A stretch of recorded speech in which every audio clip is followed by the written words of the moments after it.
кандайсыңар туугандар, каптал жакта тургандар? Муну холодильникте карасаңар, аябай сонун жасалган. Бул холодильник кышында ысытат, жайында тоңдурбайт.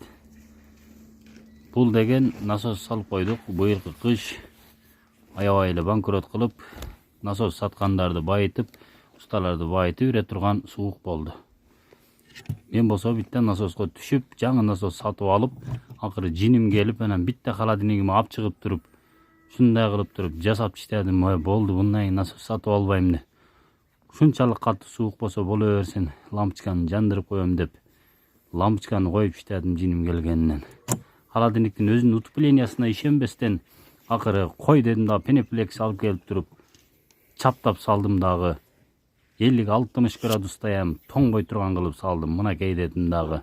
Эми беймарал бети кол жууп, сууга түшүп, ваннага түшүп, жыргап калам деген пландар менен